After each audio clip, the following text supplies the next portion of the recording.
Dr. Ed Gerstner. Wow. 大家好. You don't have to clap. That was pretty easy, but that's all the Chinese you're going to get from me today. My 2.5-year-old daughter speaks better Chinese than I do, and it's embarrassing. My name's Ed Gerstner. I'm the scientific director of Springer Nature in China. I've been with Springer Nature, or Nature, for the past 15 years. And most of those 15 years, I've been an editor with various nature research journals, including the flagship Nature. 5 years ago, I came to China to help found our first office in mainland China. Why have we come to China? Well, several decades ago, China made the decision that it wanted to become a science powerhouse, a global science powerhouse. It was well understood, has been understood throughout much of China's history, that the key to prosperity is scientific development. Now, it has started from humble beginnings. It's been slow going. Now, a milestone in the development of Chinese science was the founding of the National Natural Science Foundation of China. That was in 1986. 2 decades after the founding of the NSFC, we saw the seeds of growth in Chinese science. So this graph shows the total papers, the total number of papers being produced by China every year. So it started relatively behind the other major scientific countries of the world, but you could see it steadily growing. Growing and growing and growing. But still, by around 2006, 2007, some way behind the US. And then in 2007, things really began to take off. And by the end of this decade, China will be producing as many scientific papers as the US, if not more. However, quantity isn't necessarily quality. And for much of my time, I've wanted to make sure that we understood how China was growing, not just in its total volume, but also in terms of its high-impact science. How do you measure high-impact science?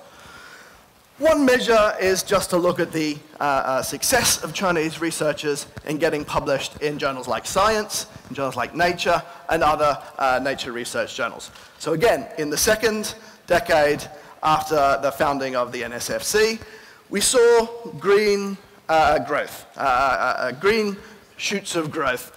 Not as fast as the acceleration in its total output, but then in 2007, something extraordinary happened. The investment that China was making in science really, really kicked in, and you could see China's contribution to the best scientific journals really started to rocket. Now, there is another way of measuring scientific output, not just whether or not you're getting publications in high-impact journals, but whether or not you're publishing research that other people are using, that other people are citing. To get a handle of this, I thought, well, I wonder, maybe there's a lot of research that's being published beyond Nature and Science and the other high-impact journals. How would we measure this? Well, I've chosen to measure this as the top 0.1% most cited papers in the world. And what is China's contribution to that? And wow. China, something happened in 2007, I keep saying that. But now, China's contribution to the most cited literature is higher than its contribution to the overall literature. So it's not just about volume, it's now as much about impact, which is why myself and my colleagues have been not all over China, but almost all over China. The red bits show, the dark red bits show where I've been in China so far, and the light red bits show where I or my colleagues have filled in the blanks. And what we've been doing, we've been trying to find the best Chinese research, and we've been trying to help Chinese researchers publish in the best Chinese journal, in the best global journals. Speaking of the best journals, Actually, no, first, if you want to know more about China, we've written a lot about China, about science in China, and here are just 3 examples of features that we've done on Chinese science. But speaking of the world's best journals, where did it all start? It all started in 1665. It's over 400 years ago, with the launching of the Philosophical Transactions of the Royal Society. This was a journal, arguably the first scientific journal that was launched to serve and enable the eminent men of science to share and learn from each other's endeavors. But you had to be a member of the Royal Society, which some people complained about. Joseph Hooker, who was one of Charles Darwin's best friends, complained to Thomas Huxley, who was known as Darwin's bulldog, that without some recognized place or resort that will fulfill the conditions of being a rendezvous for ourselves, we shall always be ignorant of one another's whereabouts and writings. So, in 1869, book publisher Alexander Macmillan decided to launch Nature to provide a home for all the great research that was being produced by the eminent scientists of the day, and moreover, to place before the general public the great works of science of the day. So what do we look for in the papers that we publish? What is Nature looking for? I can summarize that in one word. I often summarize that in one word. What are we looking for? Wow! We're looking for research that excites people. We're looking for research that excites our editors. We're looking for research that will excite and stimulate our readers, other scientists. Wow! I never have thought the universe would behave like this. Wow! That's really clever. Wow! That's going to help us solve problems today or in the near future that we couldn't solve yesterday. And here are just some of the papers that made our editors think, over time, wow, the discovery of the neutron, the structure of DNA, the splitting of the atom, Dolly the sheep, human genome, Stephen Hawking's landmark 1974 paper on black hole evaporation, magnetic resonance imaging, the first extrasolar planet, the first planet we've seen outside of our own solar system. I'm going to talk about a couple of these because I think it illustrates a little bit some interesting things about scientific publishing. The first, structure of DNA, 1953, James Watson, Francis Crick. James Watson, I believe, was 26 when this paper was published. He was very young. Also, what's interesting about this paper, it didn't have a single data point. There is no data in this paper. And the figure was actually drawn by Francis Crick's wife. And finally, this paper wasn't actually peer-reviewed. That's because, in the words of John Maddox, who was a long-time editor of Nature, its correctness is self-evident. No referee working in the field could have kept his mouth shut once he saw the structure. This tells us a whole bunch of things, one of which is that peer review is a relatively recent phenomenon, but actually it was John Maddox in 1966 that introduced peer review into Nature. Another one, the laser. This is an interesting saga in scientific publishing because it shows where editors are human, we can get things wrong. So in 1960, Ted Maiman submitted a paper demonstrating the laser. He was, I think, 33 at the time, again, really, really young. He submitted it to a journal called Physical Review, which is one of my favorite journals, which became Physical Review Letters, which is one of my favorite journals. The editor rejected it on the grounds that it was just an extension of a previous idea, the maser, and felt that the laser, it's cute, but it doesn't demonstrate a new principle of physics, probably won't make a big impact on the world. The laser. You know how important the laser is. Thankfully, Nature disagreed, and we got to publish one of the most important papers in the physical sciences in Nature. So what comes next? Well, I asked this question to all the chief editors at the various Nature research journals, and the thing they said, "Jeepers, that's a difficult one. It's a really difficult question." The reason it's difficult is not because there is so little to choose from, but because there is so much to choose from. So don't think that these are the 5 most important things. These are just some of my favorite things amongst the many suggestions that have been made by my colleagues at Nature. The first, actually, landmark paper published in Science.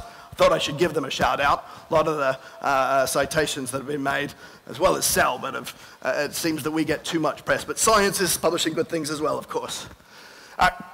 Xenotransplantation. There is a terrible dearth of organs for transplantation in humans. There are not enough people who have organ donor cards. What's the solution to that? Well, one solution will be to try and convince more people to have organ donor cards. Another solution might be using organs from pigs. Now, the organs of pigs are about the same size and many of the same properties as human beings. But the problem is, the DNA of pigs contains viruses that could well cross over into humans. Also, obviously, our immune system knows that pigs aren't people. And so it identifies things on the surface of the pig cells and it rejects them, it kills the organs. Now, one way we could ameliorate this is to try and suppress the immune system of humans. Another is simply to edit the genome of the pigs so that the factors in the organs that initiate the immune system are no longer there. And we can now, what this Science paper shows, is that we can actually edit out the viruses that we're afraid of could jump from pig to person. Another one, the Human Microbiome Project. Most of the cells in your body are not you. You may think that you're an individual. In fact, you are not. You are an ecosystem of cells. Most of the cells, the majority of the cells in your body, are actually microbes. And who you think you are is actually an ecosystem of your cells interacting with their cells. And we've only just scratched the surface about what this means for human physiology, for health, even for neuroscience. So the Human Microbiome Project is an equivalent to the Human Genome Project, which sets out to look at the biome, the genome of the other cells in our body, the microbial cells in our body. The third example I would give is actually essentially it was one that Barry Barish mentioned in the video earlier today and also talked about last year. This is the advent of finally being able to detect gravitational waves and use those gravitational waves as one of many signatures with which we can understand the universe. So the term is known as multi-messenger astrophysics. Fourth one, nanopore sequencing. This is, now I'm going to talk about graphene a little bit later on, but this is the idea of threading strands of DNA through tiny, tiny pores. And then when doing that, measuring the bases in the strands of DNA, it provides a very rapid mechanism by which, and cheap and flexible mechanism for doing DNA sequencing in the field. One place where this would be really, really useful is in Africa for sequencing, say, the Ebola virus. The Ebola virus mutates and evolves. We don't know how fast it does this. And what we could do when there is the next Ebola outbreak, we could actually use this sort of technology for sequencing and measuring the evolution of the Ebola virus in real time in the field. As Pablo said, where it's actually needed. And finally, we're learning so much about the diversity of human-like species in the late Pleistocene. I have to take some issue with what Professor Hawking said. He suggested that we humans were unique as a species for the last 2 million years. Not so much. What we're learning from the fossil record and what we're learning from DNA testing of the fossil record is that our being alone as humans now is unusual. 40, 50,000 years ago, there were at least three other kind of human-like species or subspecies. We weren't alone just 40 to 50,000 years ago. That may seem like a long time, but remember, 40,000 years ago is the best estimate for when we colonized Australia. It's not that long ago that we shared this planet with other human-like peoples. And we're learning so much, and it's blossoming. Our understanding of this is blossoming. I'm really excited about that in particular. But all of these, and maybe next year we can invite some other things to fill in some of the blanks. So, I've told you about the hits of nature, the legends of nature. What's one of the misses? This is where I talk about graphene. Now, in 2004, we don't often, in fact, we almost never talk about papers that we've declined from publication. But this paper in Science, Andre Geim has actually cited us as having rejected this paper, which we did. Now, graphene, you may not know about graphene. Graphene is a single atomic sheet of carbon atoms. The bonds between carbon atoms are the strongest bond that exists in nature. And so graphene is a single sheet of atoms. It has incredible mechanical properties for a single atomic sheet. It has really amazing physics properties. The electrical structure of graphene is just remarkable. And so it's a hot topic of research. Now it's a hot topic of research. In 2004, no one was working on graphene. In 2005, no one was working on graphene. Anyway, the original graphene paper, which Andre cites, Andre Geim, who was the second author on that paper after Kostya Novoselov, Andre asserts that that's the original graphene paper. And I think, fair play to him, that's okay.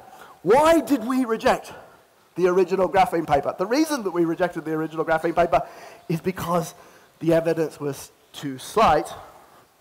And what it showed was a graphene transistor. And it wasn't a very good graphene transistor. Now, this paper was born out of Andre waking up one day. I don't know whether it was one day, maybe another sequence of days. And he thought, physics tells us that for a really thin metal, I should be able to make a transistor out of that. The problem is, for the sorts of thickness of metals that we were able to create, you need a gigantic electric field. And no one had ever tried, really, to test this principle. So we thought, what is the thinnest metal I can think of? I guess it has to be a layered compound, a layered conductor. Graphite is a layered conductor. And then he thought, how would I isolate a few layers of graphite? I wonder if I could use a piece of sticky tape. And then he took a piece of sticky tape, and he took a piece of graphite, and he stuck the sticky tape onto the graphite, and he pulled it off, and he put it in an acid, dissolved away the sticky tape, and then he put the graphite, the flakes that he saw in the acid, onto a substrate. I think it was silicon dioxide. And then he looked at them in various different ways, and he put electrodes on them, and he made a transistor. It was a terrible transistor. And the evidence suggested, yes, he had made few-layer graphite.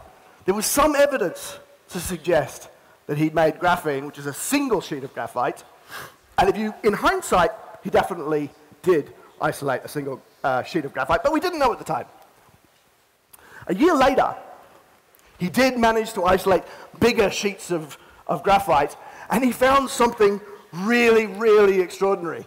So this is the you need to be a physicist to understand this, so I apologize for that. But on the right-hand side, that's the key graph of the Nature paper, and what it tells us is that the electrons in a single sheet of graphite travel like photons, like particles without mass, which is extraordinary. If you're a physicist, you think that that's wonderful.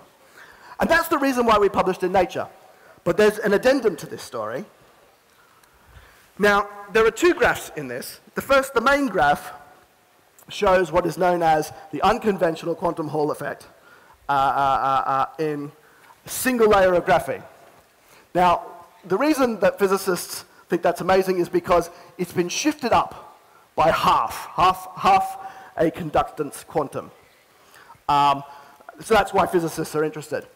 Now, the inset, Andre included to show the same effect in 2 layers of graphene, to show that 2 layers of graphene is boring. 1 layer of graphene is interesting because it's shifted by a half. 2 layers of graphene is boring because it's not shifted by a half. A month after he published that paper, I got a phone call. It's from Andre. He said, Ed. Yes, Andre, how you doing? Not good. Why not? I've made a mistake. What mistake have you made? He said, you know that insight in the graphene paper? Yep. I published that because I thought 2 layers of graphite was boring. Okay. 2 layers of graphite is even more interesting because if you look at that graph, I wish I had a laser pointer, but if you look at that graph, what's interesting about this characteristic is the steps. There's a step missing at 0 where there should be a step. And that tells us that there is a third type of a third type of unconventional Hall effect in graphene, which no one expected. This was a really wow moment. And even though the data had already been published, the idea had not. And he said, Ed, can I please publish it in Nature Physics? I said, it's a new idea. We're looking for new ideas. And what you've said makes me think, wow! So yes, I'm going to publish it. We published it in Nature Physics. It was one of the most cited papers in Nature Physics, which was good for me. So some of the myths of nature, I'm going to zoom through these. If I get a paper published in Nature, I will become famous for that discovery. Yeah, sometimes. What research should I be doing to get a Nobel Prize? What research should I be doing in order to get published in Nature? That's the wrong question. People who are trying to get published in Nature, who think, okay, what do I need to be doing in order to get published in Nature, usually don't. Andre was not trying to get published in Nature. Andre was not trying to get a Nobel Prize for physics. Graphene won the Nobel Prize for physics just 5 years after that Nature paper, in breakneck time. Andre woke up every day and thought, I wonder. He did that a couple of years beforehand. He woke up one day and said, now everything has a very, very small magnetic moment.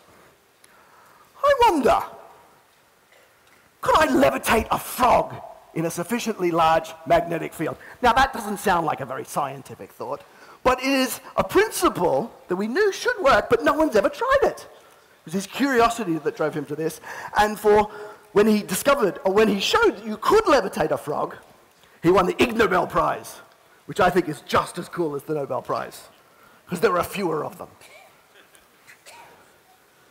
What research should I be doing if I want to get published in Nature? It's the wrong question. The question you should be asking is, what question do I want an answer to? The problem is, the typical expectation is, people want to know, what are the hot areas of research? Because the hot areas of research are the places where we want to publish. Now, we do want to publish in areas that are active, where there are lots and lots of discoveries. But if you're looking for a diamond, and you're prospecting in a field where there are lots and lots and lots of other people that are looking for a similar diamond, you have to be very clever or very lucky to find that diamond before anyone else. But if you're prospecting somewhere where no one is looking, there's a greater chance that you will find a diamond that no one has ever seen before. And that's the sort of paper that Nature wants to publish. So the answer to the question, what research should I be doing to get a Nature paper, is you should be doing the research that fires your belly. You should be doing research that answers questions you desperately want an answer to, be it to answer a fundamental physics question or to solve one of the great problems that face us today. The important thing is to not stop questioning. Curiosity has its own reason for existing. One cannot help but be in awe when one contemplates the mysteries of life, of the marvelous structure of reality. It is enough if one merely tries to comprehend this a little every day. So if you wake up every day and try to answer the questions you desperately want answered, there's a chance you'll find a diamond that nature will publish. And if you don't, you will end your days having spent a life contemplating the marvels and the mysteries of life, and that's not a bad way of living. Now, kids have this curiosity, and that's one of the reasons why when Tencent came to me and said, what might we be doing? And I said, we should be supporting young kids, young scientists, because that's where the real advances in understanding are going to happen, because that's where the curiosity lies. We should be nurturing the curiosity. Kids are born curious throughout the world. What adults probably do in the presence of kids is unwittingly try and thwart that curiosity. We must be developing this curiosity. We must be supporting this curiosity. And I hope that nature, Spring and Nature, and Tencent together can make some small contribution to helping support the curiosity of the young. Thank you for listening.